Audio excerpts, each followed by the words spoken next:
There you go. See? That's all I need. I need very little from you people, except for happiness. I'm John Biggs. I'm an editor-at-large at TechCrunch. I'm a dilettante when it comes to smart cities. I write about them. I really enjoy them. Apparently, New York's about to become a smart city. I live in Brooklyn. Amazon's going to make everything a drone, which is going to be a mess.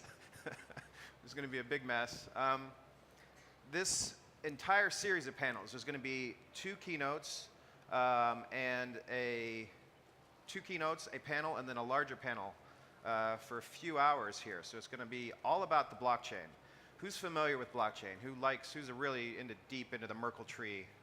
Two people. Excellent. So we're up at 4. We're up against it here. And there he is. This guy knows all about it. You should talk to him.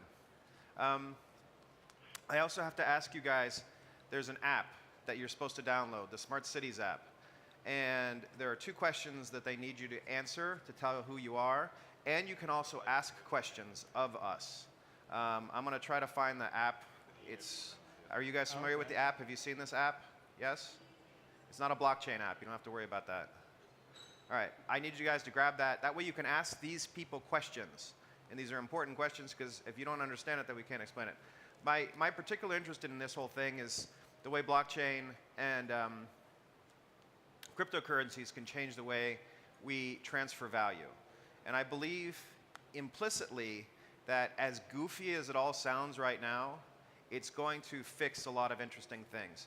These folks are going to be talking about real estate. They're going to be talking about micropayments. They're going to be talking about ways cars are going to start paying each other to drive on highways. One of the best examples of a blockchain, way to think about the blockchain itself, is that eventually we're going to have a situation where a car wants to pass another car robotically. And how is that going to happen? I'm not going to let this car in front of me implicitly, so I'm basically going to say, give me 5 cents to let you pass me. This idea of micropayments, this idea of changing the way we think about databases, especially on a macro level, with databases that are massive and that are constantly changing, is vitally important for the next few decades, the next few centuries. That's why this is particularly interesting. There's not a lot out there right now, but ideally these folks are going to be telling us about the things that are available and the things that are available for you guys to implement as planners, as idea folks, as builders into your own projects. So what we're going to do is we're going to invite Natalia Olson-Urtecho. I had to think of it because it's CH. Urtecho on stage. She's going to give a very brief presentation. Then we're going to have Boyd Cohen up to talk a little bit about his work. And then we're going to have a quick panel between the 3 of us. Again, download the app, ask questions. It's the best if you guys ask questions because we can talk at a very high level or we could talk at very, very low level nerdiness. I want to figure out what you guys want to hear about, all right? So Natalia is going to come up. She's Chief Innovation Officer and board member at Smart City Works. She used to be in government until something happened big in the United States 2 years ago. So here she is. Yeah, I can wonder what happened. Hello. Good afternoon, everyone. Buenas tardes. It really, honestly, is great to be here. We're going to talk about something that is revolutionary, something that is disrupting the systems today. I think, more importantly, it's giving us a different type of ideas, different type of ways that we can solve so many ridiculous notions that, our privacy is up for grabs and so on. And so I'll talk to you a little bit about what we did in the government. So a lot of you might not know this, but we went into a government that actually was very, a little backwards when it comes to technology. Many of you know that Barack Obama won because a lot for social media, and we were able to get that technology into place. We brought a lot of people from Silicon Valley to be part of our administration. And so we came in and we realized, wow, there's all this data here and no one is doing anything with it. The government agencies have so much data that would be so amazing for us to be able to use in a comprehensive way, in a way that we can actually be protected, in a way that we can actually be innovative. So what do? We open the government. We actually were able to get the APIs out there for people like you, people in business, to be able to come in and tell us, wow, you can do this and this and this as a government. You can use data like this and this and this. So one of the things that is really important, especially because when we're here in smart cities, is that balance between government and business. Now, we need to go ahead and have better transparency. We want accountability. And most of anything, we want respect. And how do we win respect? By having a system where we respect the law, we respect everyone, we respect your opinion. Something that right now in my country, it's a little tough. But we're going to persevere, and we're going to unite as a country. But one of the things that for me, the blockchain is truly amazing is because it gives us that ability to be able to protect your data. It gives us that ability to be able to look at the transactions and verify every single transaction that you have ever done. Verify and truly be able to protect that data. It's extremely secure. I know that according to many of you, a lot of you don't understand what the blockchain is or the cryptocurrencies. People have heard about Bitcoin 10-year anniversary, yeah. So, a lot of folks are starting to understand that our cryptocurrency systems have been going up in cycles, right, up and down. But what's important is that in order for you to even be able to challenge the market, you have to be able to have those ups and downs. You have to be able to have, get folks to adopt it, figure out and test the markets. But what's important is the infrastructure. I can't emphasize how important the infrastructure is. And the blockchain is that infrastructure. So blockchain, what does that mean? It means that, very simply, you have made a transaction on Amazon. You bought something on Amazon. That transaction goes into a particular block, right? It actually has to be verified, and then it has to be secured, and then it has to be stored. So that block becomes part of a whole chain of other blocks. So we have the blockchain. The blockchain then is what's interesting to me always is it's actually stored across millions of computers across the world. Bitcoin alone is actually stored in 5 million computers across the world. Why is this important? Because each computer, each holder of that blockchain can actually be able to verify this. And that means that it makes it harder, so much harder for anyone else to manipulate that data. It means that you are giving your trust, you're giving your point, you're giving your identifier, and you're saying that transaction was valid. So no one else, no governments, no large corporations can actually invalidate that.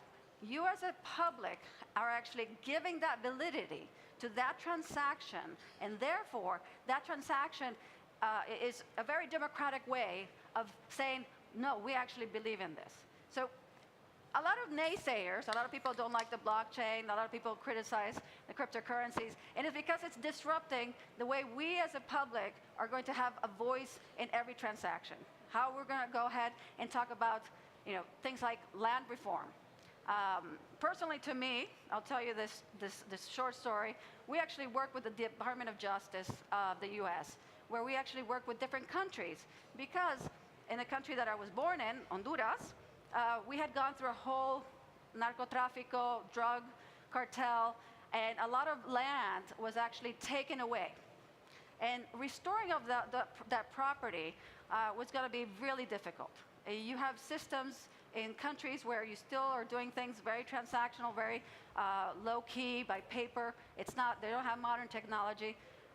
We use the blockchain in order for us to be able to come back and record all those different properties and be able to give those properties the validity of their ownership. So folks, across, especially countries with agriculture, who, they were being disputed that this was their land, even though it had gone through a lot of different transactions, but nothing was valid. So the blockchain created that validity, and for me, it was so important because it gave the sense of truth, the fact that you have your little land that you can actually grow something in developing countries, and no one is going to dispute that. No corrupt government is going to come and tell you that that land is no longer theirs. So we're actually fighting to be able to use the blockchain so we can actually fight corruption, so we can actually have your privacy be restored, have your right. You have a right to your own personal data. Imagine the possibilities of the blockchain when you actually can start saying, you know what, I'm going to charge Google or Facebook for using my data. You can do that, and we'll be able to do that with blockchain. And I think that a lot of people think it's a great idea out in the sky, but there's ways to get that down to your personal level. And that's what I love about the blockchain. I'm excited to be able to be part of this panel. I'm excited that we are actually having this conversation here in Spain. And it's wonderful to see so many folks from all the different countries. And I know that the panel afterwards as well will be able to go ahead and give some more information and be able to be available for questions. But thank you. I know that we're open for questions afterwards. Happy to be able to take any questions after this as well. Thank you.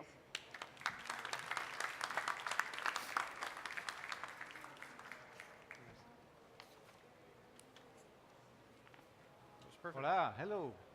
There I am. Wow, nice big audience. Blockchain, this crazy thing, starting to come to reality, and smart cities is a space that hasn't really, in my opinion, been sufficiently explored as a really powerful opportunity for transformative use of blockchain. And what I'm going to do today is give some actually what I believe are some really cool initial use cases in real cities, either being implemented or at least being contemplated around the globe. So I've been in the smart city space for 12 years, and it's obviously evolved a lot. A few years ago, I published this in Fast Company, this sort of self-reflection about my own perceptions of the evolution of the smart city space over the decade or so I've been in the space. And I like to say that the first iteration was Smart Cities 1.0. I came to the very first Smart Cities Expo, 6 years ago, and it was mostly only Siemens, Cisco, IBM. I'm sure some of them are in the audience. No offense, I'm not criticizing you. But the initial phase was these multinational companies who were looking for new markets. If you think about the early efforts in smart cities came around the time we were in an economic crisis and the business-to-business marketplace was hurting. So the big companies were looking for new opportunities with similar technology, and they looked at the cities market. And in fact, I would argue the multinationals are the ones that created the term smart cities, and then it became embraced by a larger community. So Smart Cities 1.0 was tech push. It wasn't necessarily bad. What it did was push out early new ideas of how technology might transform our cities. Great. 2.0 was, wait a minute, cities saying this whole smart cities thing is kind of interesting, but we can't let the private sector tell us what we need. We actually have to get on top of this. So what do we have to do? We have to actually create a vision. What do we want to be as a smart city? Where are we now? What are our gaps? And how can we get there? And now, yes, we need technology, and we need to do requests for proposals and get companies to come and help solve problems we've identified. That was 2.0. 3.0 was, and this came about really in the last couple years, citizen co-creation. That is, wait a minute, maybe it's not so much, maybe smart cities isn't really about technology. It's actually about humans. And it's actually about how we make life better for our residents and visitors. And how can we, in today's 2018 age, leverage these emerging technologies around the world to actually transform how we govern our cities, not so much top-down, but from the bottom up? How can we co-create a vision, co-create governance, co-create solutions with citizens who are increasingly empowered with new tools? The democratization of technology has enabled more and more citizens to become entrepreneurs and innovators. And all kinds of cities around the world have embraced really cool projects in this 3.0 model. And here we're in Barcelona, which I live, by the way. They have really embraced this co-creation, the sharing economy, grassroots innovation, maker spaces. So it's part of the ethos of the city we're in right now. So if you take that sort of evolution of smart cities, these are my last two books. On the left, I came out with in 2016. On the right, 2017. If you summarize them in one statement, it's a lot of words. But it's actually what I believe is the conclusion of my work and where I want to see the world go. And you will see a direct connection to why I believe blockchain is such a powerful tool to make cities what I think they can be.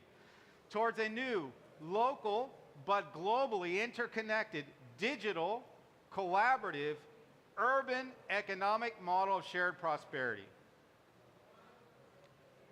The idea is, we're in Barcelona, we have a good example. There's this movement called Fab Cities. About 15, 20 cities around the world have committed to it. The idea, how can we transform our economy so that at least 50% of what is consumed in our city is produced in our city? And I'm not just talking about things you print in a fab lab. I'm talking about food, energy. This is happening. 20 cities around the world have committed to trying to achieve this goal by 2054. So this idea of creating a new world order, a new economy that's based and rooted in our local communities, that is co-created with our citizens, but interconnected with new technologies like blockchain, like platform cooperatives, that change our economic model and change how we share value, as John mentioned in the beginning. Some of you have seen this wheel before. I published this in 2012, the Smart Cities Wheel. I kind of thought I retired the wheel because I got tired of talking about it. It was a way to sort of frame the smart cities movement with 6 key dimensions of what makes a city smart. And I created this set of indicators, and I used to rank smart cities around the world, but I kind of got done with that about 3 or 4 years ago.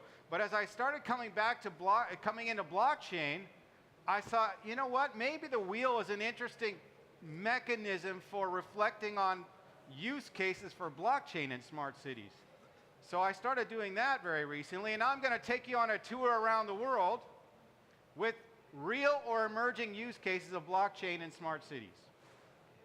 So one of the elements of a smart city from the wheel is smart economy. How about a city where they create their own cryptocurrency? And they do it first as a mechanism to democratize investment in infrastructure. Today, infrastructure investment in municipalities is mostly done by billion-dollar corporations and pension funds.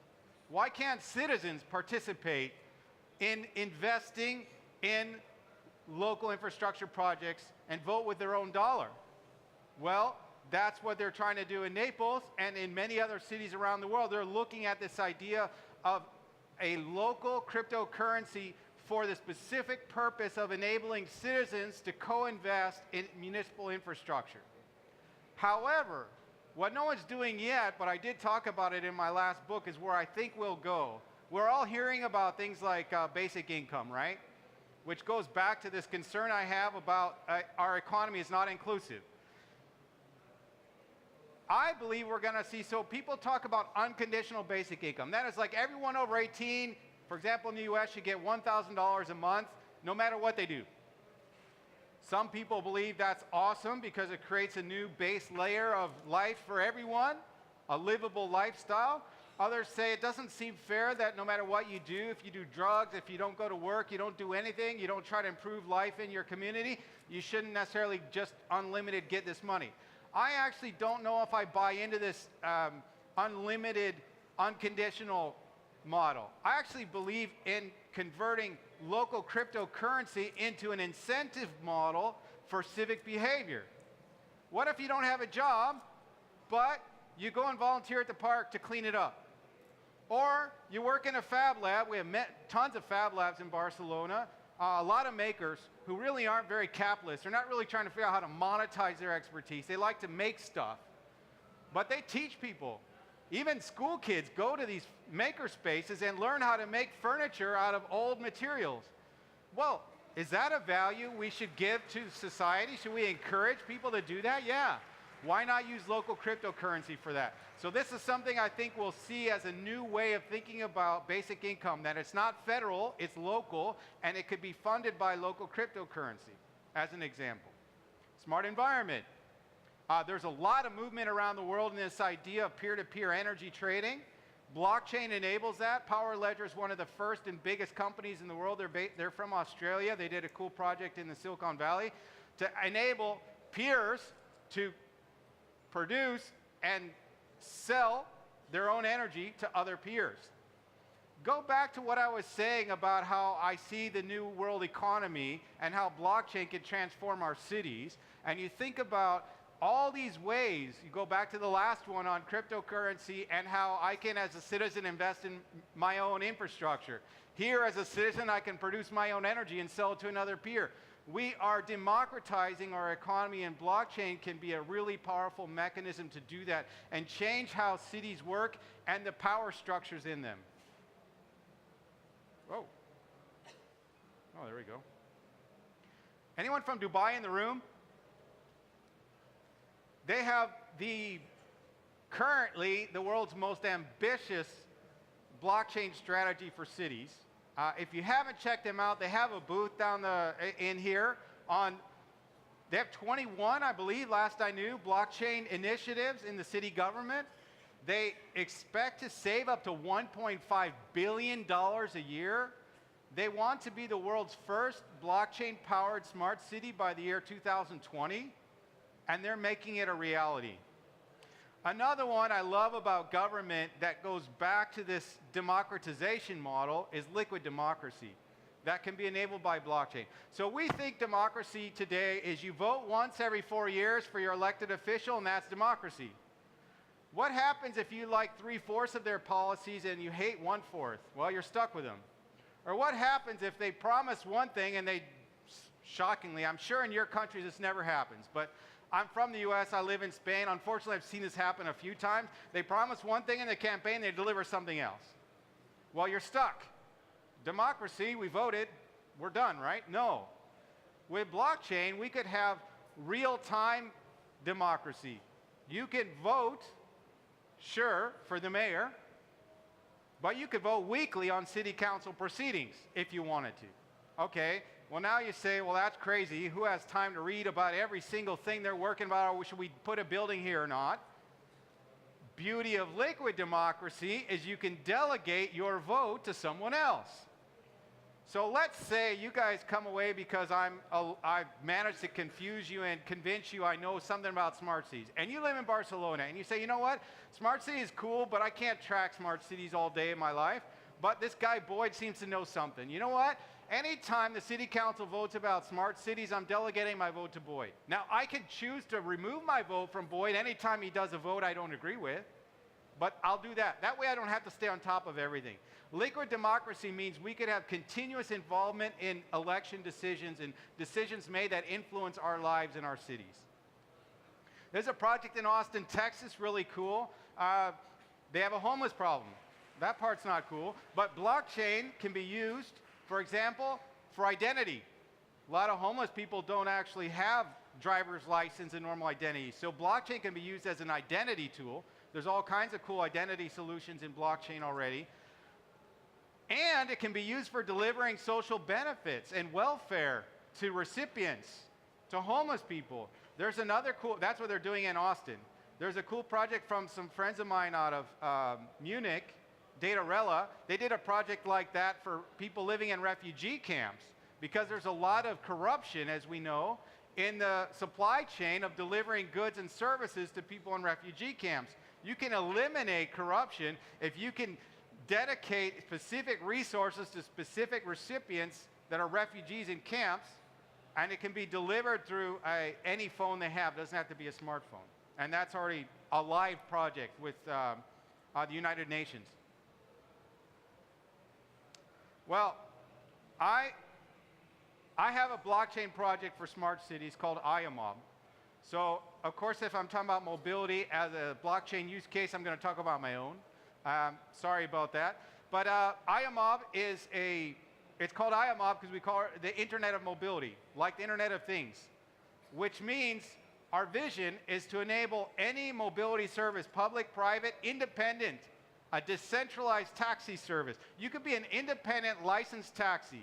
Any of you in Barcelona probably know this. We have like 10,000 taxis, 9,000 are independents. Well, taxi companies sometimes are extractive of drivers, and they charge them fees. Well, in this new democratized economy that blockchain can enable, you could have an independent taxi driver connect to our blockchain protocol, and they could be discoverable just as much as Uber when their vehicle is as closer to you than Uber is. Even if Uber is relatively ubiquitous, or Cabify, or any of them, right? You walk out of this building, and what is the certainty that Uber is the vehicle closest to you right now? It could be an independent taxi. In fact, in Barcelona, it's most likely an independent taxi. We can empower them to be on an equal playing field. This is another way to look at it. For some of you who are in mobility, you know of the thing called mobility as a service, MaaS. There's a lot of MaaS operators and MaaS tech companies in the exhibition hall. This is an opportunity. We would say most MaaS operators are playing right here. What do? They have a closed network. They negotiate arrangements with one of the biggest of every mode of transit, or of some modes. The largest bike share, largest taxi operator, the public transit operator. They create a network, one single app, and you as a user can have access to all these mobility services, pay-as-you-go or subscription. You can even get multimodal experiences like bike share to train. But they rely on building trusted relationships with specific providers and not amongst competitors. That's why we call this step 3 of MaaS. What blockchain enables, what we're building with iomob on Ethereum blockchain, is the potential to connect every single mobility service in your city and every city you go to, and allow an end user to have seamless access to all of them, so that I'm not only as a user tied to the one taxi company this aggregator negotiated with. And this only can happen with blockchain because it allows trustless relationships. In Barcelona, we have more than 50 shared mobility services, all building their own tech stack, all building their own end user application, all trying to build their own closed network effect, all competing with each other and public transit, all of them uninteroperable. That is to say, they're all disconnected. You can't connect them in any easy way to execute a mobility experience for yourself, when maybe the best solution is combining them. We're trying to enable that through an open mobility protocol that blockchain enables. One more, the smart people. Another way of empowering people. We heard about data and empowering people with data. This is a project from Fab City, which is born in Barcelona, and Streamer, to actually allow end users, residents, citizens in cities around the world to actually acquire sensors, and then around air contamination, and then the citizens control the data. It's decentralized data, and it's dispersed. If you think about cities spend a lot of money implementing air quality sensors, and they implement them in like 6 parts of the city. But as we know, there's a lot more diversity of where contaminants come from than 6 parts of the city. So you don't have the micro-level data you need to better manage your contamination. You can disperse it by letting individual citizens have them in their homes, and then you empower citizens to enable that data to be accessed by different actors, but at a cost that the end user, the citizen, makes a decision on. So all this work in blockchain and smart cities, I used to rank smart cities, so I said, well, what if we actually combine this and looked at how to rank blockchain cities? And I came up with 13 indicators across 3 dimensions. The blockchain ecosystem, the commitment of the city to smart cities and blockchain technology, and the national context for regulatory support for blockchain. And this was published in Breaker magazine a few months ago. These were the top 10 cities in the world at using that data. One last slide. For any of you interested in the intersection of blockchain and smart cities, we co-created with 12 other organizations this thing called the Blockchain Cities Alliance, which is focused on doing what I'm doing right now. Identifying and disseminating interesting use cases for blockchain technology in smart cities around the world, so we can accelerate this discussion and accelerate the adoption of blockchain in smart cities. Thank you.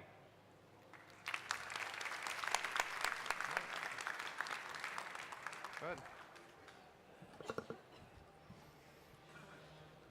All right, perfect. So now we're going to have a quick panel. You refresh yourselves.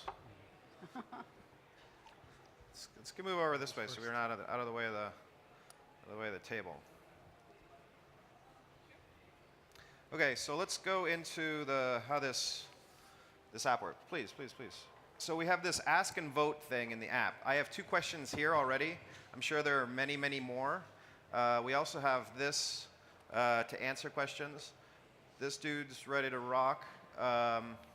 So download the app. You can put the questions here. I've got some already. But if you want to, now he's not ready. Okay. So let's just go. Let's go for the questions. So why don't you line up to get started and go right? Yeah, that's the microphone to talk. Do you want to say something? Yes. Yeah. All right. So that was fascinating. That's good stuff. And we'll see how many questions we can manage before people hurt themselves. Hello. My name is Stanislav. I just was listening your exciting speech. Yes, and I really didn't understand about advantages of blockchain in comparison with normal protocols that you told that it is necessary to interact for different services, etc., etc. But I didn't understand what doesn't give you to use normal service without blockchain. Why you say to use Ethereum blockchain while it is much slower, much more expensive, and in certain way not that reliable as the traditional normal services that already used by Uber and many different companies who provides networking mobility. Okay, good. So you're talking about the mobility use case for blockchain and more specifics. So, okay, there's a few parts to your question. One is, scalability of services on any blockchain, not just Ethereum. And no blockchain has solved scalability yet, but they're all working on it. Ethereum is one. So my co-founder is a PhD in computer science, went through the Consensus Academy, and is a big believer in the future of Ethereum, and so am I. There's tens of thousands of developers around the world that are committed to improving the scalability and shifting some of the technology, proof of stake, and all this stuff I won't go into. We believe in the future of Ethereum, and we believe in blockchain as a general rule that the community as a whole will solve the scalability issue by the time it becomes a real one for us. In the meantime, there's opportunities to do things like on side chains, which essentially takes you off chain a bit and allows you to do more scalability stuff. To answer your direct question on why is this better than, say, an Uber model or a traditional Web 2.0 solution, is it's an open marketplace. So many of these companies, they're creating a moat. So they're using closed technology, closed software. They're using a closed network effect and trying to create a barrier around entry around that. What we're doing is the absolute opposite. We're creating an open market effect, open source software, sharing this technology with the world so that it can be more adopted by more people without us being extractive about trying to own the activity that happens on the protocol. And furthermore, like a very specific example of the use case of blockchain for in our case, iomob is something called smart contracts. I assume a lot of you have heard of smart contracts. Well, a real tangible example. A small electric scooter company that wants to plug into iomob has 2,000 vehicles, but they have demand for many more. But the regulation doesn't allow them to have more, and they don't have financing to get more yet. So they have a problem. When end users open their app, they don't find a vehicle near them. We've all had that experience, right? With a taxi app or whatever, there's nothing nearby. What happens? You do that a few times and you stop opening the app. So they have a customer retention, a customer service problem. We can solve that problem. Why? They can connect to our open protocol and gain access for their user to any mobility service that could provide that solution to that user. Why would they do that is 2 reasons. One, they solve a customer service problem because the customer knows every time I go to this app, I can have my mobility needs met, either by them or someone else. Number 2, a smart contract allows them to determine that I charge, as a scooter company, 50 cents every time I offload demand to another mobility service company. I don't have to know them. I don't have to negotiate anything with them. As I said in Barcelona, there's more than 50 of them. I'm not going to negotiate arrangements with all of them. That's ridiculous. A smart contract allows me to say, I charge 50 cents anytime another company wants to use one of my users. So that company gets to improve their customer service and monetize a customer they couldn't have otherwise. Okay, perfect. Well, Natalia? one more question. Yeah? One more, yeah. One more question. But if you say that everybody will use blockchain and everybody will use Ethereum as a blockchain, or maybe it will become too much popular, then the size of Ethereum blockchain will become so enormous that any storage devices will be capable to fit I have it. 9 terabytes in my attic. I think we're going to be okay. Yes, but for small devices like yeah, it's going to be messy, but let's figure it out, right? It's going to be actually It's a good problem to have. Yeah, it's a good problem to have. Yeah. To be that connected. Ethereum might be the first one, but we might create others. We will. And there's a big movement in blockchain for interoperability. There are several blockchains that are being designed just to be interoperable as their core value proposition. And then there's a lot of work even in the Ethereum community to enable interoperability between Ethereum and other blockchains. So the future is not one blockchain. The future will be numerous blockchains, an internet of blockchains or whatever, but they will be interoperable. All right. Let's go through some of the questions. I don't want to go into too much technical. I like this question. So Fredrikstad in Norway is planning to create a local currency, presumably a cryptocurrency instead of like a paper currency. Do you know any city that is where the city is backing a currency? There are many cities. The UK has several, of course, they're not crypto. They have several digital currencies that are local. The UK is one of the biggest for that. In Greece, there's a local currency. The local cryptocurrency, there's a company called, I want to say Coolio, they're from Israel. They actually offer an as-a-service local cryptocurrency solution for cities.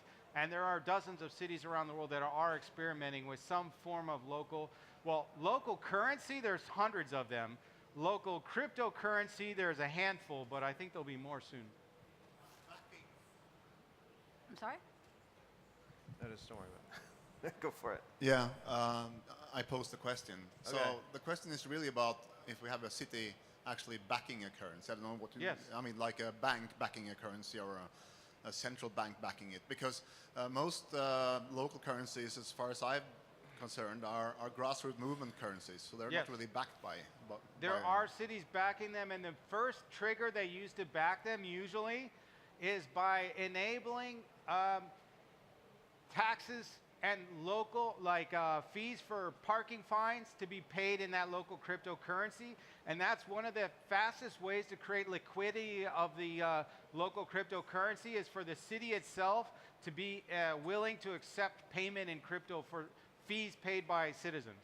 And it takes time because that's why there's a lot of pilots. They're using parking, they're using some part of the government to be able to get it started. But they're not going to go in unless they understand it a little bit better. So I haven't seen any cases that the entire city actually would adopt one. But it's a step at a time. Once they get more comfortable, I mean, just the other day I just got my 2 cards, in San Francisco. I now have a cryptocurrency card. I mean, there's ways that people are starting to feel comfortable with it. And so politicians are not going to go out there and put their neck out there to say, oh, we're going to go ahead and back this one versus the other one too. I haven't even seen procurement going, saying, oh, we're going to go ahead and put out a bid and see which one is actually going to be the best. So it takes time. It's just starting a new ways. Okay, so this question here is a little more political. It might be great for you. No, I'm just saying, not to be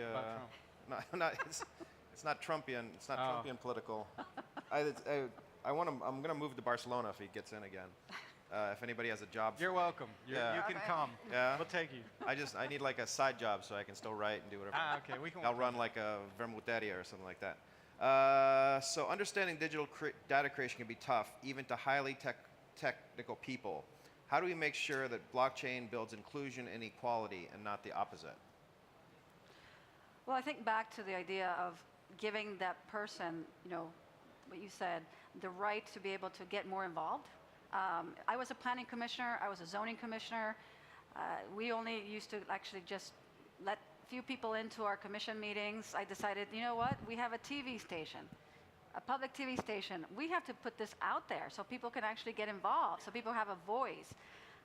It was years ago. Here, with the blockchain, it actually gives that person that ability to be able to vote on policies and legislation no one hears about. Now, you actually make that more interactive, and you have a voice. You will be, your politicians will definitely be accountable. Trust me.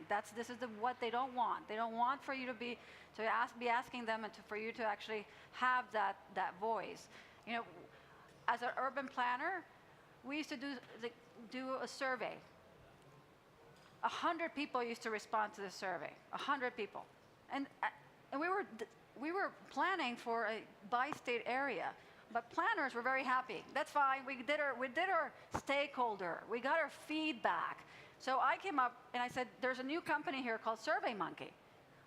They looked at me and they're like looking, "Nah, nothing with monkey. I don't know." So I said, "No, we have to use SurveyMonkey." And literally, I'm a very charming nagger. And I was like, we have to do this. I got 5,000 in my first survey of people who actually responded to that survey. So people got excited. They said, "Oh, this is happening in my area? You're going to build what?" So it gets that conversation going, and it comes back to accountability. Do you want to add a little bit? No, I think that's good. All right, cool. This is an interesting one. Won't decentralized democracy with voting via blockchain on a case-to-case basis further promote populism in politics? I actually like that question. I've had that before. And, you know, being originally American, I obviously am worried about that, the way things are going there and how populism is taking over in scary ways, but not just in the US, really around the world. One of the solutions to that, I think, is, and blockchain empowers this, you could actually have like a minimum requirement to vote on a topic. And has nothing to do with your education level, but you could require that they have downloaded a executive summary of the policy in question. And you could even have, this one thing I've thought about, there's all these like bipartisan think tanks that look at policy and evaluate from a independent, non-right or left, just independent view of what impacts this policy would have if it were implemented. And that maybe that we could have a model where you have to read a report by those people, and you might even have to take a quiz and get more than 4 out of 5 right or something like that to be seen as eligible to vote. That way you're less likely to be influenced by stupid media, and you're actually more informed before you make a vote. So it might not solve the problem, but you know, we haven't solved it with our current model either. So there are ways, including with blockchain, to empower our ability to improve the likelihood people vote informed instead of uninformed. No, I mean, we're seeing it today.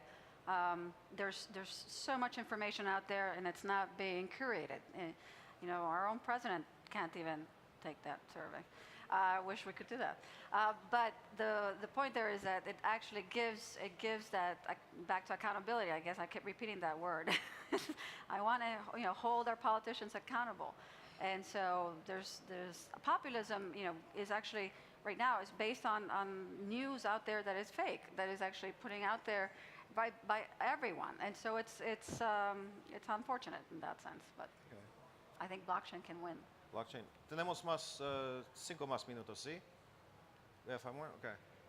I don't speak Spanish. Yes, you do. High school Spanish. Okay, I want this conversation to keep going. What I would like to hear from you guys, is there anybody else questions from the audience? One more short one, because we don't have much time. No? So I would like you guys to give a quick best practices. So 4 people, quite literally, raised their hand when I asked who knew about blockchain. What are the most important things that these folks should be doing right now to start to understand the space? What should they read? Is there a website that you like to go to? They should read TechCrunch. No, I don't do it too well. You can read TechCrunch. You can read TechCrunch. But is there a specific blockchain in smart cities kind of site that you would recommend, or anything, any education that they should work on?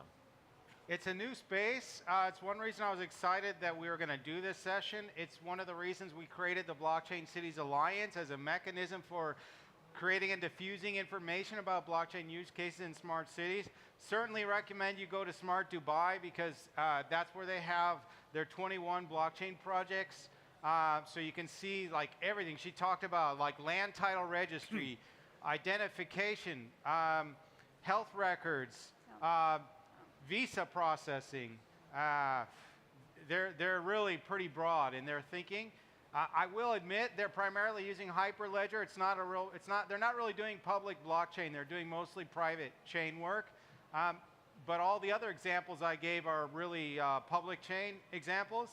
I don't think there are any like go-to places yet for the integration of blockchain in smart cities as like an information source. So I think you would want to, do research on some of these examples that you may have seen that might have inspired you from the specific city, and then look at some of the project founders that are actually helping drive these. Some cities are trying to create blockchain tech solutions in-house, but one thing from an advice perspective, it seemed like 60% of the audience from the initial poll were from the public sector, and I would say don't try to do this yourself. It's a new tech space, and collaborate. Use that citizen co-creation. Every city has some innovative blockchain engineers in their midst that would love to work on an opportunity. So procurement for innovation is a really cool tool in smart cities where you say, you know what, we don't know what we need exactly, but we know we have some problems. Maybe you say, we've identified these 3 problems we think blockchain could solve. How they solve them, we don't know. All right, we're going to create a budget for doing pilots to solve these 3 problems, and we're going to do a call for innovative ideas and review the best ones and choose the best innovator with the best idea of how to use blockchain to solve this problem. And that's going back to getting that feedback, right? So for us, there's the Florida Blockchain Foundation. It just got kicked off about 3-4 months ago. It is actually 2 European immigrants that came to Miami and realized that there's all this activity happening. So they just they got the mayors of in Florida, they got the governor, they got a lot of different folks to feed into this blockchain foundation, which is actually primarily to educate municipalities, cities, and folks about what the implications of the blockchain could be across the board.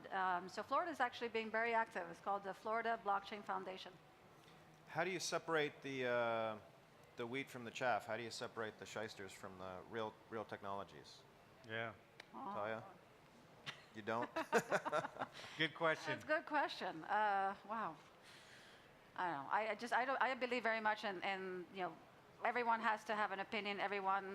There will always be the shysters out there. I guess, your alliance is a great example, because you can actually be able to, through this alliance, have some criteria set for that and say, start some standards. Creating some blockchain standards, creating some kind of national or international standards, kind of like our, what's the doctor who takes the oath? The Hippocratic Oath? The Hippocratic Oath, something along those lines. Something that says, we wanted to go ahead, we'll take that oath, and we're going to do the right thing. Yeah, I think there are ways, especially well, there's a bunch of ways. I mean, it's the same thing that's happened in the crypto space where you had a lot of fraudulent ICOs. I mean, there's some real ways to weed out the crap, right? Like, who's the founding team? Are they really the founders? What advisors do they have? Are they just copy-pasted pictures? Are they real advisors? You can find that out. Have they built anything in the past before this project that is credible? Get references from them. A lot of these, there's City Mart, for example, and there's the Be Smart City out of Germany. These are aggregation portals for connecting technologists with smart cities looking for solutions. And part of their job is to help weed this out for cities so they actually can get credible recommendations on which companies are actually valid in the space. And both of those are starting to look at blockchain as a niche that cities are starting to request blockchain solutions for? I mean, we were new to it. The SEC, or Securities Exchange Commission, took years to be able to get to a decision. It took, plus that, years for crowdfunding, for God's sake. So it takes time. It does take time. But the reason why we have good legislation and good agencies like that is that we need to keep, create those standards, create those policies, and don't over-regulate, but regulate somehow. All right, perfect. Right on time. All right, so now we have thank you guys. This has been great. So now we have a 15-minute break. Good afternoon, everyone. And I have 3 minutes. I don't need those. Okay, we're here to debate a little bit more about blockchain. Probably you've never heard about that. Blockchain is a new technology. Yeah, no, everybody's speaking about blockchain all the time. And I've been working in that technology for the last 7 years now. And the truth is that you should not care about that. Nobody should care about that. We've been speaking with the other speakers at the panel, and we agreed in something. It's like not speaking about this technology, because I think nobody cares about that. If I ask you about TCP/IP, HTTP, or do you know about that? Do you know how it works? Do you care? All you care is like opening your mobile application and then putting Facebook and seeing your friends' pictures there, or pictures of cats, or whatever you like. But nobody cares about the protocols that are just behind that. Probably that's one of the things that we need to understand, and we need to promote to start working on this technology. And like, as I say, like we were speaking about 2 hypes, like innovation and blockchain. There was not enough with one, so we are dealing with 2. But anyway, I think we will start first with a few presentations from the speakers, and then we want to have this, it's not a panel, it will be some kind of chat between friends. We only need a beer, but that's enough. I would ask first, Lee, please, can you introduce yourself? Please, come on guys. Hello. Hello. Thank you, Alex. I'm Chen-Yu Lee. I'm from Taipei. Work for the Taipei city government. I'm the director of Taipei Smart City Office. And I studied computer science, but honestly, I'm not an expert of blockchain. But I do know blockchain, yeah, but I'm not an expert. But I'm very sure I'm the expert of the smart city, at least in Taiwan. Okay, so in the following, asked to finish our presentation in 5 minutes, so I will try to do that. In my following presentation, I was talking about 2 parts. The first one is how exactly we engage innovation in Taipei. And the second part is what we do with the blockchain, okay? So that's our logo, Smart Taipei, yeah. So in Taipei, in the past 3 years, we trying to use a lot of different mechanisms helping the public sector can be able to adapt new technology. That's what we do. So we have lots of mechanism we have a traditional top-down mechanism. We also have a new, not very new, bottom-up mechanism. So what we do is my office is played like a bridge between the public and private sector, and we do lots of proof of concept project in order to change the culture. Because in the past, the people from the city government, they are not willing to accept new things because they take lots of risk to taking new solutions. If you work for the city government, will you take the blockchain solution? No, probably not, because you don't know what will happen. So we do lots of pilot projects in the past 3 years. That number will be 1 in 45. So we do lots of tests. So that's what, I'm not going for the detail because I don't have time for that. So if you're interested in how exactly we do to engage people to cooperate with the city government, please come to our booth. My colleague will show you how. And after 3 years, we proved that it's very necessary to take the pilot project, because that's the success rate of our pilot project. It's only 29%. It's very low. Yeah, so if you take every project, that means 71% of people had to go to jail because their project failed. Yeah, if they take a budget for that. So that's why we do lots of proof of concept projects.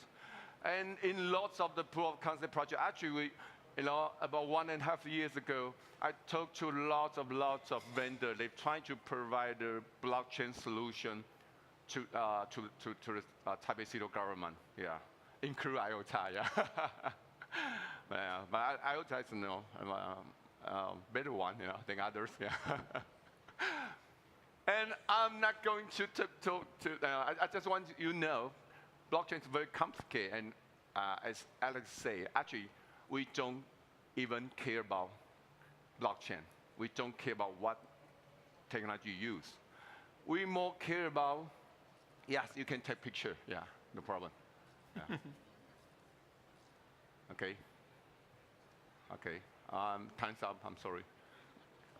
The question is, what exactly you can do with the blockchain to solve our problem? That's what we're concerned.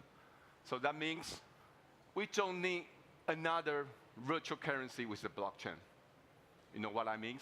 Lots of companies, they provide their own virtual currency with a blockchain, of course, to me and talk to me, how to use the blockchain in the local city. But actually, can you make the transaction in less 1 second? Can you do that with the blockchain?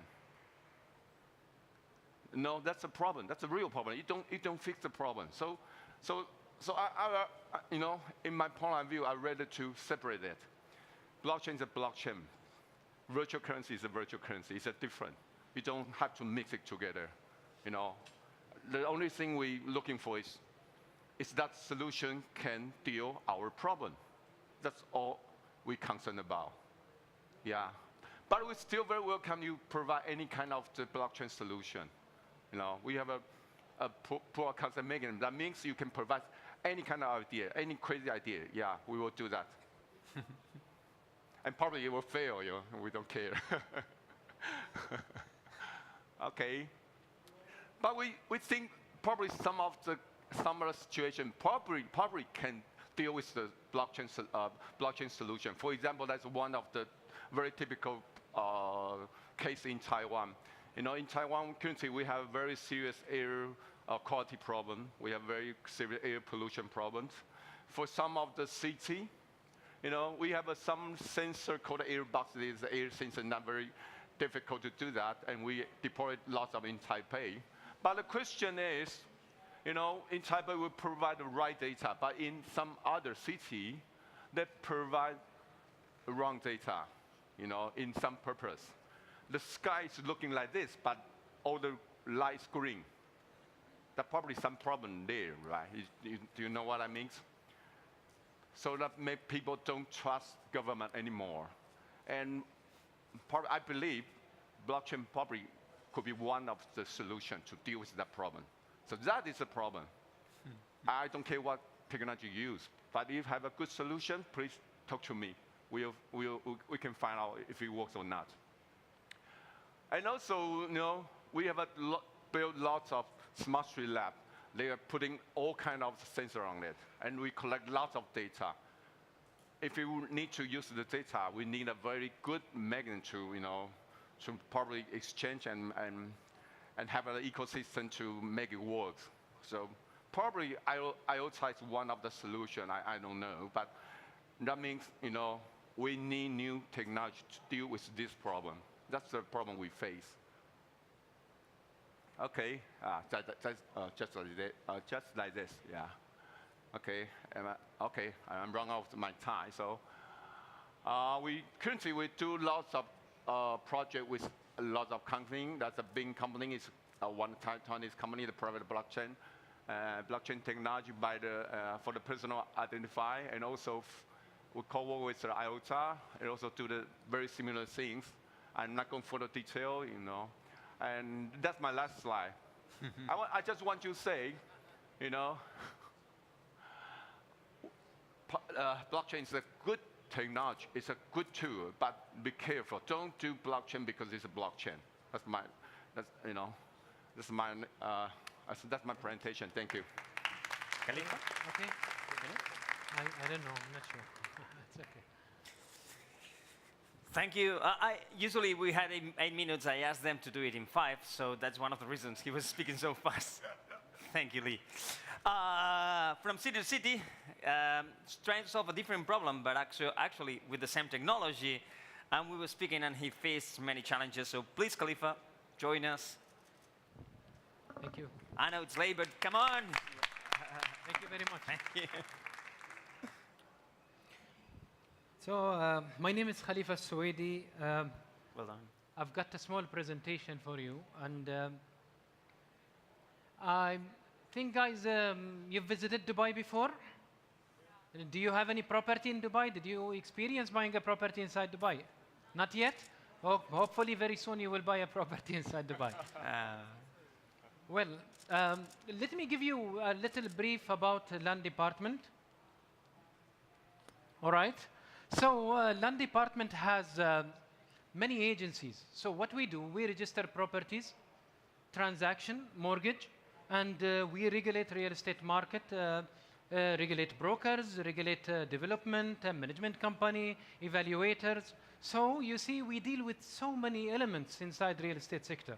And that's why we think blockchain was a solution that can bridge between government sector, between real estate private sector companies, and between individual investors, buyer, or for example, tenants in Dubai.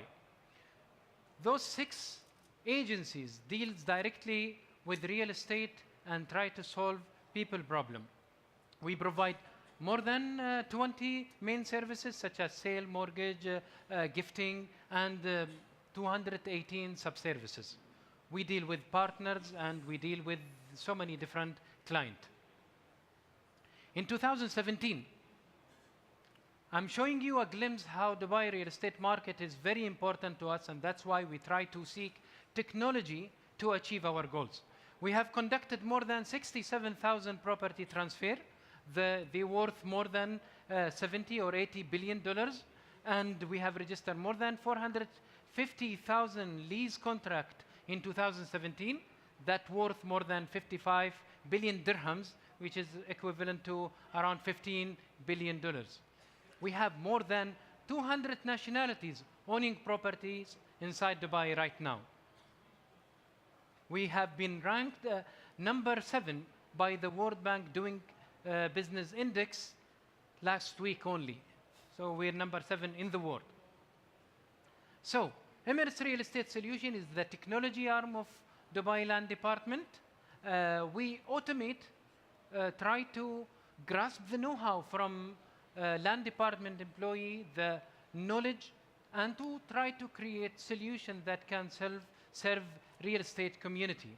We have many applications, we have many solutions that has been worked inside Dubai, not only inside land department, but inside the real estate private sector. So we came with a solution called Dubai Real Estate Blockchain, a blockchain that can bridge real estate community, private sector, individual with the government sector.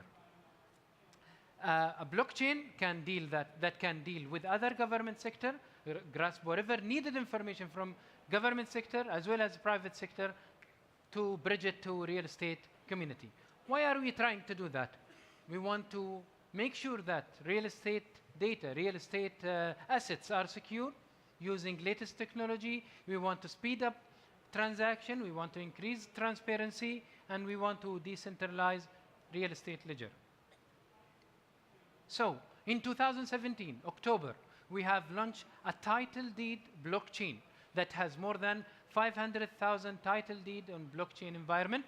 We have been bridging our legacy application because, you know, in real estate sector, you have so many people, players integrated to your system. And that's why we have bridged our legacy application with the title deed blockchain, where we generate more than 250 title deed per day. We have more than 200 million records inside of our blockchain transaction ledger. All legacy application that has been integrated to this solution is being verified. Each procedure is being verified before accessing the ledger and then verified after writing the new information to the ledger. So our roadmap started in 2017. We aim to complete whatever we planned by 2019 to 2020. However, because there are lots of change in blockchain, we always keep going further and further. We have a system called Dubai Real Estate Wallet. It's supposed to do smart sale contract. It will go live by the end of the year. People will be able to buy and sell property on the blockchain online using their mobile phone, powered by face recognition, iris, and this solution is not about buying and selling property. It's about unifying the journey and experience to the people. So you buy a property. Why are you buying a property? You're buying a property to move inside the property. So you need a utility. You need telecommunication. You need, for example, to release it or to open a business inside a retail or a showroom. That's what we try to do here. We're grouping all the services being provided by government or private sector into one solution, one journey. When you buy a property, you get all those solutions. We're doing that with the lease contract as well. With the lease contract, we're even utilizing what we call smart checks. Smart checks, PDC checks, that's supposed to be paid to the landlord. It's all automated inside blockchain solution provided by third parties, such as banks. And also, we're using UAE Pass, the latest innovation by Smart Dubai Office, to integrate identity with our solution. We don't want to reinvent the wheel and create something that's not supposed to, last forever. We want to create something, single sign-on, that access the bank, that access the real estate sector, utility services, and whatever services else we need. I'm almost out of time, so I'll try to pass very quickly. Our listing service, Samsari, it is already live based on blockchain.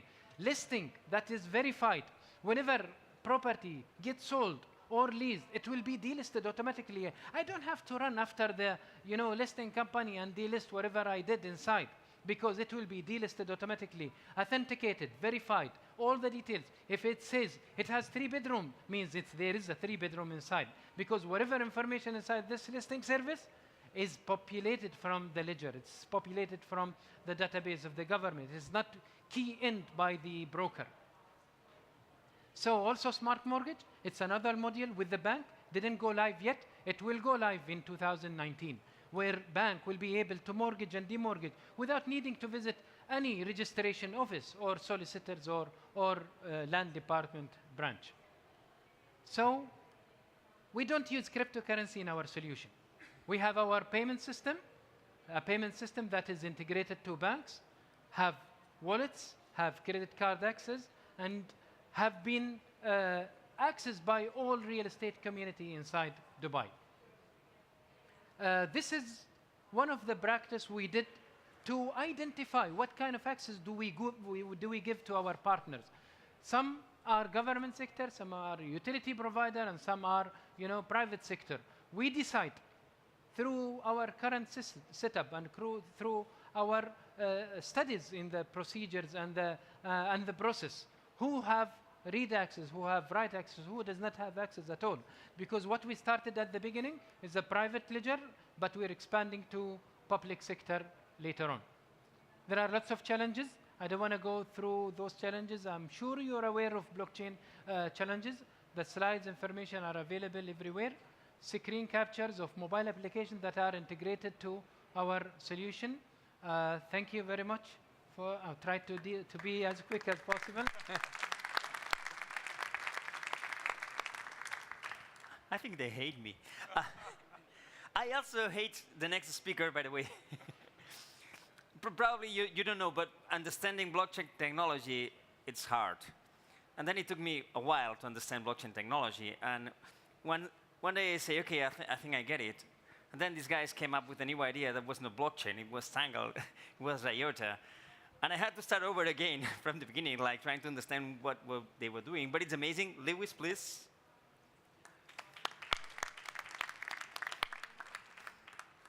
Hi, everyone. I'm going to talk a little bit about the vision that we have at the IOTA Foundation and how it relates to smart cities. So it's expected that there's going to be 100 billion connected devices by the year 2025. not just on land masses, but in supply chain logistics, in aviation, and also in our pockets. There's going to be 5 billion mobile phone users in the world, and all of these connected devices, all of these people using this are creating data. And so you can see from companies like Google, Uber, Facebook, their business model relates purely around data. This data is valuable. They can sell services and create business logic on top of that. And so before you're able to create a kind of an actionable piece of information from data, you need to have a few things. You need to have trust in that information. You need to have the ability to share it and exchange it seamlessly. And also you need an incentive to share that information. So that's where the distributed ledger comes in. So at IOTA, we say we're beyond blockchain because we don't actually use one. So what we have, instead of a blockchain, which is a linear chain of blocks added one onto the end of the other, we have a data structure called a DAG, and we affectionately call it the tangle.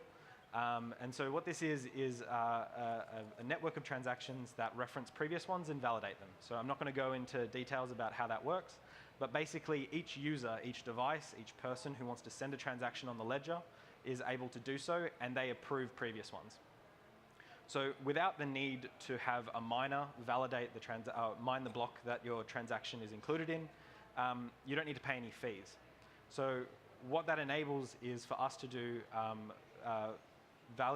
microtransactions without any fees. So you can include data or value into these transactions. And so what this will enable is an economy of things. You think about small devices on street corners or people's mobile phones transacting services and data for very, very small amounts of value. So what this will do is this will open the silos. So I said before, everyone's hoarding the data because it's their IP, it's what they want to protect. But now there's an incentive to be able to share small amounts of that information out into the wider world. And so an example of what this could look like is an economic agent that's autonomous. So you think about where vehicles are going in the next 5-10 years, they're able to have their own wallets. So what can a car do when it has its own wallet and it has the smarts to be able to drive itself around? It can start to take on ride-sharing services and be paid for that. And then at the end of a day, it can start to charge itself and be able to drive itself home after that. And so an example of an integration using our technology is by a Dutch grid operator, a consortium of Dutch grid operators called Elad and El. And what they've done is using off-the-shelf hardware, they've built a mini Tesla that can connect and communicate using the IOTA protocol, exchanging value for electricity. And it can pay for that directly with it. So there's no need for a back office, no need for large networks to be able to control this. It's purely a transaction between the vehicle and the charging station. And so where it gets interesting is when you start to think about this in a broader context, not just with e-mobility, but also looking at supply chain, looking at the issues with sensing air quality information, these types of things where you can have trust in the data, you can seamlessly share it, and you can also transact value with that. And so you have this network of devices sharing information, sharing services for value. And this is where we start to see a kind of value creation in a way that's never been done before. And so at IOTA, we were interested in seeing how this could work. So what we did is we built a data marketplace. And so we had a lot of participants from lots of different sectors trying to understand, how does this actually work? How do devices interact? And how can you purchase that information using our system? And so this is a demo that you can see on the internet at the moment, and you can play with it. It's using testnet tokens, so they're not real. But it was a good demonstration in how these systems could actually interact. And so out of it, we've had a few different outcomes. We're working with some silicon providers to be able to explore this. The NG lab to be able to think about smart grids. One of the more interesting ones was the idea of a smart cow. So generating the information from the cow in terms of lineage, in terms of antibiotics, in terms of milking, these types of things, and selling that information on to people who are interested in that information. And so in order to achieve this vision, who do we have to be able to build this? So the IOTA Foundation was started a year ago, almost to the week. We have offices in Berlin, that's where we're founded, Tel Aviv, Taipei, and Oslo. We have $100 million in donations from our community, and we have a large active community building and developing on IOTA. And so what we do, what we strive for, is to collaborate with corporates, NGOs, we have like Volkswagen or with UN Ops, to be able to bring forward this vision that I just talked about, and enable an economy of things that's built on trust, interoperability, and incentivized business models. Thank you.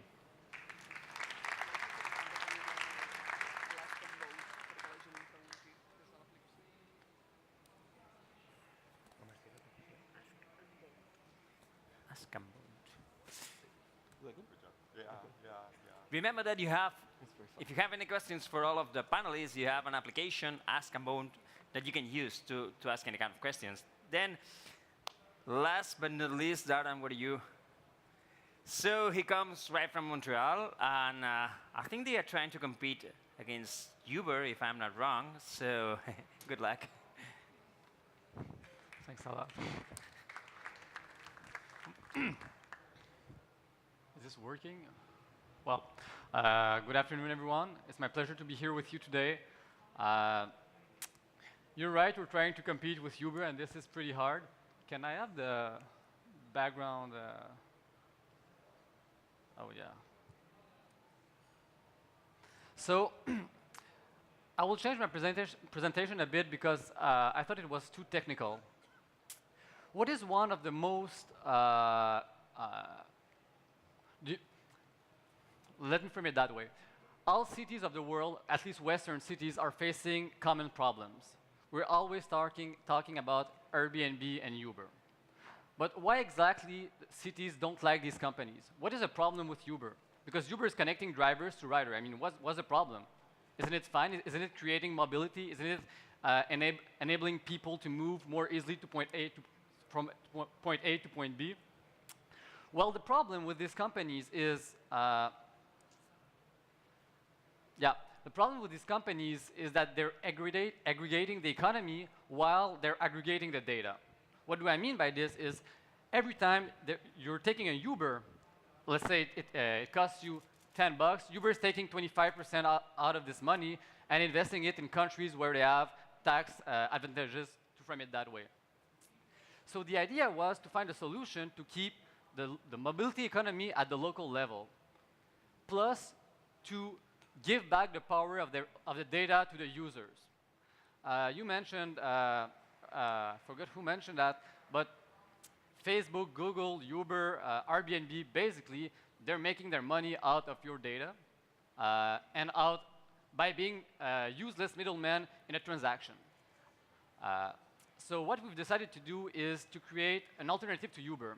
And by this, I'm not thinking of blockchain as an end, but as a mean to an end. The end is to allow a free middleman transaction platform between riders and drivers. I will skip that part because it's too technical in the sense that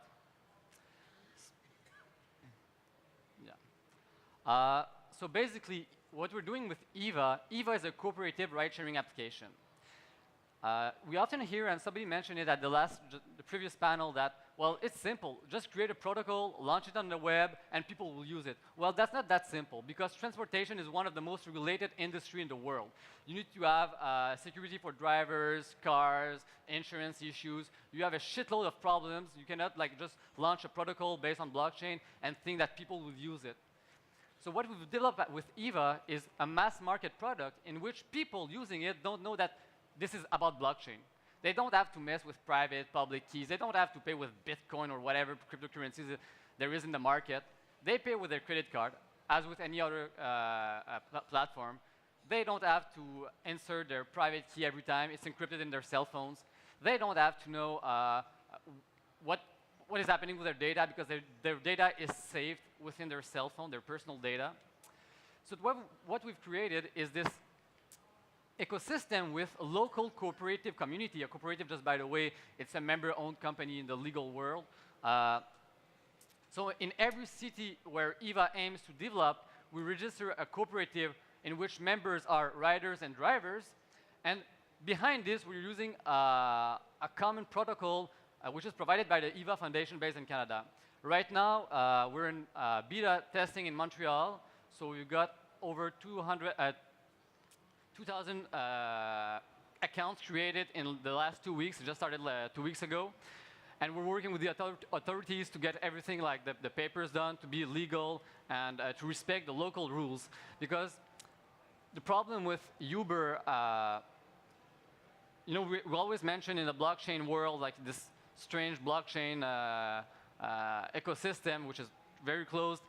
Why just not create a Uber, like a decentralized Uber, well, and not respect the local rules? Well, that's a bit stupid to say, but the police officer can just call the ride, order a ride, and arrest the driver in the real life, and just kill the ecosystem. So we need, the way we're working with EVA is we're working with the governments as solution providers. We're giving out the data regarding mobility, so all the transportation from point A to point B is open to everyone, not the personal data, but really the mobility data. And we're empowering local communities because EVA is only taking 1% of transaction while Uber is taking 25%. So at the end of the day, what we say to people is you pay less and the driver gets more. We don't talk about blockchain, we don't talk about co-ops. And this is how blockchain can be a solutions and innovation for cities to find to problems like Uber, because Uber is one of the greatest problems of all times for many cities. Vancouver in Canada has banned Uber, Montreal has banned Uber.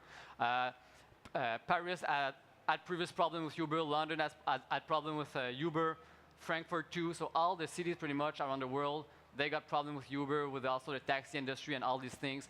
So what we're trying to do is a friendly user application that anyone could use and that the city will love. So you can find more information. Sorry, I didn't follow the presentation because I don't think it was relevant in the context of this whole panel. So yeah, we'll be discussing about it with you guys. Where are you, Alex? Yeah. So thank you very much.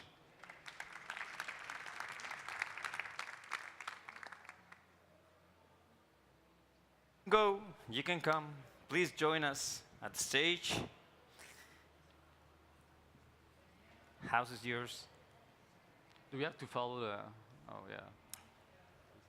I think people can match the face with. Yeah, okay. So I was at a conference, a blockchain conference, like 2 weeks ago. It's called Web Summit, and I went there with my wife. And I was so excited, like with all the new technologies and everything that was happening with the community. And my wife was not. She was upset. She was really angry. And at the end of the day, I asked her what's happening. And she told me, okay, maybe you're doing amazing things, but nobody cares. Nobody's speaking about UX. Nobody's going to use it. You can have the best technology, but that doesn't mean a thing. You need UX. You need to get users. You need to get traction. So you have amazing projects, but it's like you can have the best technology, but if nobody uses it, it's a brick. Nobody cares. How do you plan to bring users to what you're doing? Because I don't want to speak about innovation. I don't like innovation. I think it's a silly word. It's some kind of... Somebody told me that innovation is if you make something nobody did and somebody pays for that. So it means you have users. So what do you think? How do you plan to make all the people in the city to play with what you're doing? Because 71% of failures probably... Yeah, yeah. That's the normal. Actually, I don't really understand the question. So how do you plan to bring the people, the community, developers to work in top of what you're building? Okay, okay. You know, at least our experience in Taipei is not very difficult because, you know, you just give them their intention, you're trying to find a way to engage them to do that. So, for example, I just mentioned earlier, how do we engage the people to work together? You have to find them their critics. I mean, for the company that co-work with us, we will try our best. You know, we will, for the pilot project I just mentioned earlier, we will not pay for the budget, but actually we will try to promote them. Yeah, we'll do our best, and also they can, use the Taipei as a reference to do other business. And we will spend lots of resources on, to convince the department to work with them. Yeah, so, but I have to say, but the thing's not so simple. There's a lot of different phases, but at least we deal with the first phase. Yeah, we made them have a chance, an ability to coerce government. Yeah, that's what we do. But if you like to deal with the user, it's another story because there also a department they will provide a service to the user. The only thing they can do is try to revise and fix it. Yeah, if it's some problem. And I'm very totally agree with you that the UX is very important. We're also trying to do that in Taipei. I will give you an example for the UX. Actually, we have launched a project called the Smart Station. In the first stage, it's a disaster because the vendor actually they can do every function. It works. If you check every function, it's over the regulation. I mean, it's over qualified, but it doesn't really work. So what we do is we find a company that provide the UX consultant. Yeah, it's a team for the UX consulting. They join their teams, and so they work for another 6 months, and they present another apps. Actually, it's totally different. Yeah. So I just have to say, it's if you want to get people to join to work with you, you have to provide them some intention that made them willing to go with you. But if you want to deal with the user, you have to try to make the US happen in your teams. Yeah. But not just the user. I mean, all of the developers, or maybe. And I do agree with your wife. I mean, the key, I think, to this question is to I will call her.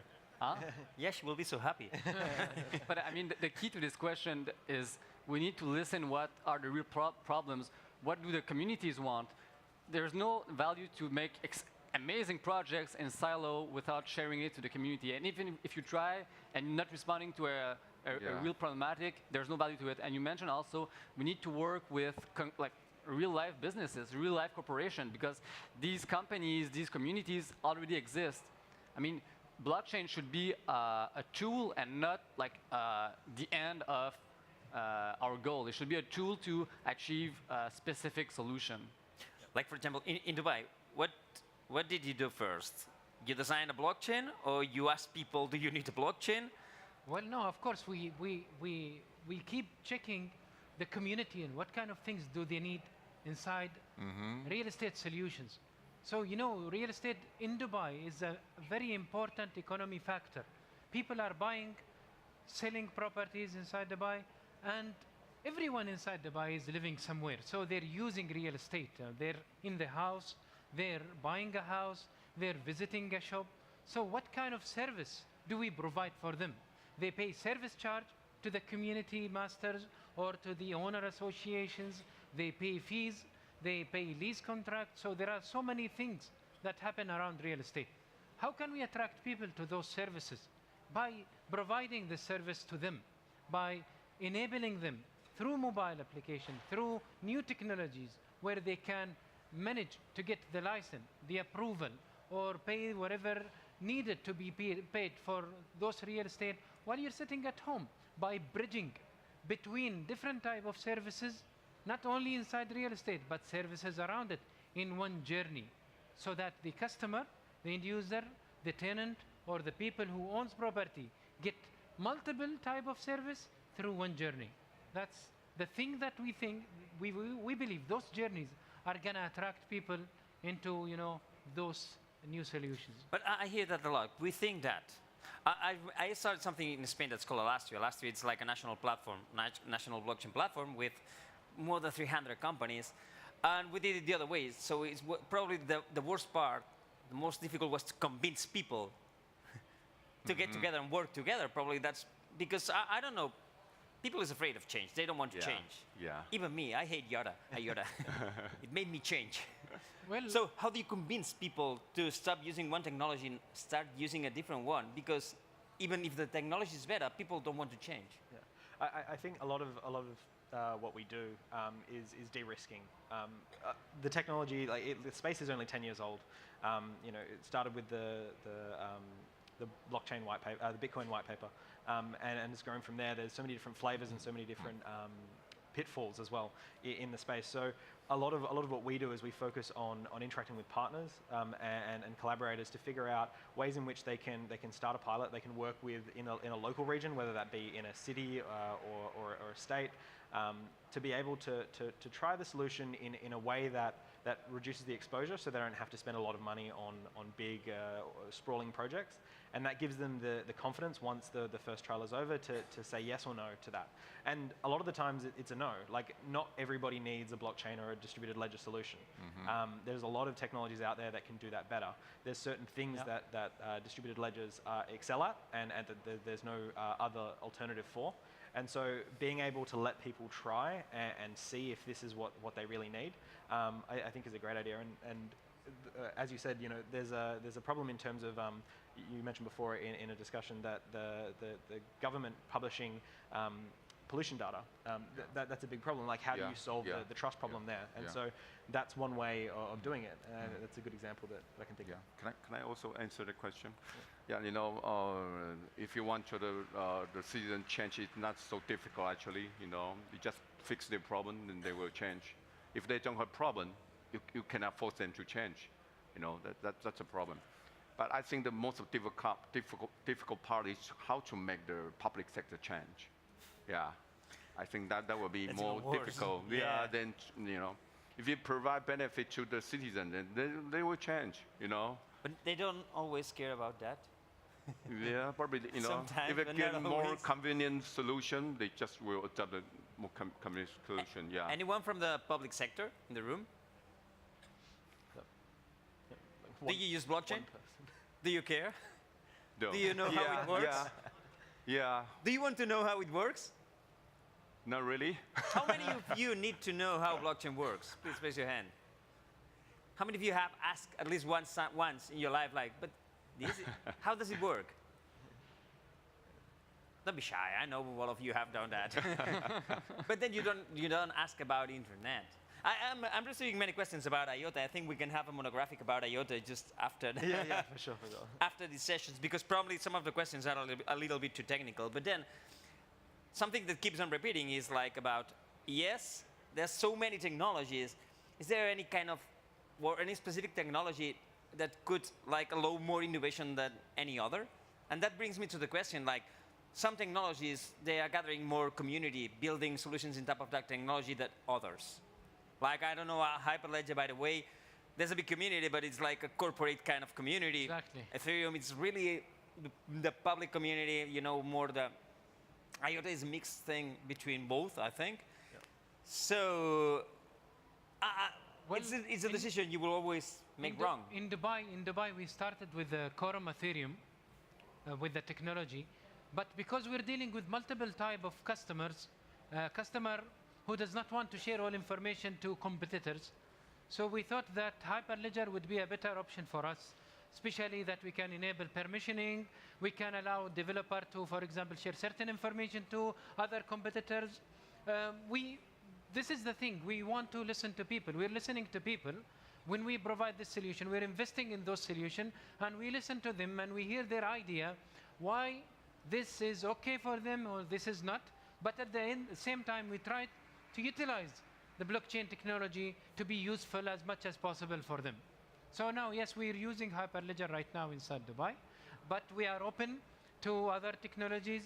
We feel that it's not about the technology itself, it's about how this technology can benefit you, because I feel that all those technologies can interact with each other, and we can come somehow with a mesh of network where they can exchange information. Dardan, your turn. What are you using? Well, I mean, there's so many different technologies for so many specific issues. In our case, we're using the delegated proof of stake, EOS, which is based on this new algorithm that was released in the past year. And the reason for that is, the scalability issue that we got for the transaction, the delays and stuff that we started with Ethereum, then we changed. And I mean, we should always be open to all different technologies that are created because often there's people are focused on their own specific project or their own team, whatever. So we need to open it up and see what is happening, like with IOTA, with Ethereum, EOS.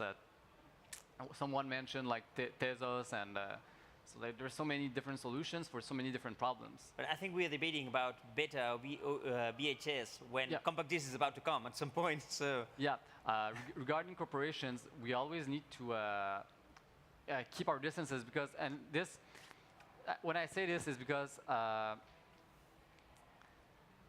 blockchain was first created to go against this old world with like where control was belonged to corporations, banks, and governments. And the best example is, I think it was, isn't it Ripple, which is used between banks to make transaction. This is not the purpose, like philosophical purpose of blockchain is to give back the power to the people, so to bring the communities. I like what IOTA is doing, like, is to work like with both like the kind of corporate sector and the community sector. This is really great because it's kind of an integration of both to go in one direction, and yeah. I know this is a hard question, but which technology do you think will work out well in the next few months? So I'm a little bit of a pessimist and a realist. There's a number of different projects in the space that all have promising abilities, but even then, the space itself isn't proven. There are a lot of proof of concepts out there, and there's a lot of technology that has been built and not used. I think that each technology has its own area, but I can't say for certain that IOTA will win, or Ethereum will win, or Hyperledger will win. What needs to happen is I'm tweeting. Yeah. Lewis is saying IOTA is not winning in the. No. Just like in the sense that pilots need to be run, results need to be tabulated, and there needs to be an understanding of what has actually been achieved. Because if an endeavor has been taken upon and people have spent a lot of money on it and it doesn't work out in the end, you should move to the better solution rather than saying, Ethereum is the best and we will go down with this shit. There should be a focus on the solution, as you mentioned, rather than the tool that fixes that problem. I think we have a problem. I work with the community. I'm a developer. I'm a coder, so I'm part of the community building some kind of Ethereum platform and protocol. So I'm there, but I'm working for corporations. So from the community side, I'm a corporate guy. They look at me and Alex, you're cool because you code, but you're corporate. And then corporations, they look at me and you're a hacker. Community. Yeah. I think the only way to get something well done is if we manage to, like both. I think community has better technology, but then corporate, they have the end user and they know a lot about marketing and UX. So I think, how can we make them work together? Well, that's the beauty of it, in the sense that you have these permissionless networks where anyone can provide a solution and anyone can pick that up and run with it. While the corporates have the end users and the technology is better in the community, the ability to go in and say, okay, yeah, that code that's been written, I want to contribute to that as well, like in an open source manner, and then use that in our business. I think that's exceptionally powerful, and that's a shift in thinking that's happening across a lot of different companies, and will only lead to kind of better things. We have an EOS lover in the room. Honestly, I'm not an EOS lover. As I mentioned, we're working with also Telos. We're working to all different alternatives which are better for us. I mean, right now with EOS, with the RAM price going on, just like an inside, like our beta version of the application is on a private blockchain because it's too expensive for us to go in the in the EOS blockchain. And I mean, yeah, there's still questions regarding governance. I mean, we're always critic regarding all these technologies, and we need to remain open. In our case, we're not affiliated with any blockchain. Like we're not like Ethereum lovers or IOTA lovers or like EOS lovers. We're using the best one for us, and maybe in 6 months we'll be changing, or it depends on what is available in the market regarding our needs. That's a good critics, the last ones. Everything we develop, by the way, there's a layer with an API that calls all of the functions, and then we don't care about what you put. But then, how do you plan to attract developers, like community, people building things on top of what you're building in Dubai? Well, we're investing. We're meeting with our partners and we're listening to them. We have created a website called drb.gov.ae. It's just dedicated to blockchain solution for real estate community. We hear from people. They sometimes come with an idea. that is way beyond our reach. For example, cryptocurrency is still not yet formal in Dubai, so people want to tie their assets, real estate assets, with cryptocurrency. That's not working for us yet. We look at regulation. So we listen to people, we try to hear them and try to implement and help them implement whatever they try to achieve. Now we have open data strategy, data are available with AI technology, with so many technology that coming into the corner. We try to utilize those new technology to serve real estate community. Real estate is one of the major corner of the economy inside Dubai. As I mentioned earlier, more than 200 nationalities are living right now inside Dubai. They're buying and selling, and that's what we aim to do. Listen to people and try to achieve their goals. Can I just extend on that point? We definitely agree with opening up and bringing people onto the platform to be able to create. IOTA has an ecosystem development fund where we have a focus towards the community, saying if you're building good solutions, if you're building solutions to real problems, we're happy to support you. And this is funded with donations from the community that allows us to take a collaborator that we're working with and say, there's this community provider that's able to solve a problem that you have. Let's work together to be able to implement that. And that's usually where it comes, because you have a large incumbent that has a lot of end users and has a cornered market, but they don't have the technological ability to execute on these new technologies. So this is what we provide. One of the questions, and it's also to you, it's like, what's the biggest hurdle for big traditional companies? Because we've been speaking about technology, but community, but then these big companies, I work a lot with them, I know them. What do you think is the biggest challenge? Like, how do you convince them? Because they are not really easy to. Yeah. They speak a lot about blockchain, but at the end of the day, it's. Yeah, it's a hard problem, and that's the same. That's mirrored with government as well. Having a specific culture, and it's about changing that and being able to take small steps, very, very small steps, to be able to say, this is the technology, this is how it works, this is a trial that you can do, and then iterating on that process, seeing what worked, seeing what didn't work, so that down the track you didn't spend millions and millions of dollars on a project that doesn't work at all. So de-risking it. Last question, yes or no? For the Taiwan government, blockchain is marketing, or they think it can help you? Easy question, like not. Yes, we yes, really he can said help yes, people. okay. Yeah, sure. And we don't want to own our blockchain. Probably I speak too fast, that make you misunderstanding. We're very willing to cover with everyone. You can propose any idea. As I just said, I don't care about what blockchain you brought. The only thing I care about is what problem you can solve. That's all. Yeah. So probably this is the takeaway of this panel. Just forget about blockchain and focus on solving problems. So instead of building things, ask people, like, what do they need? We always do that.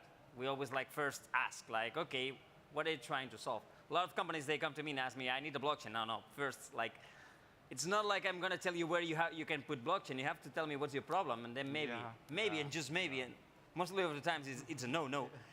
We're going to help you. So thank you very much.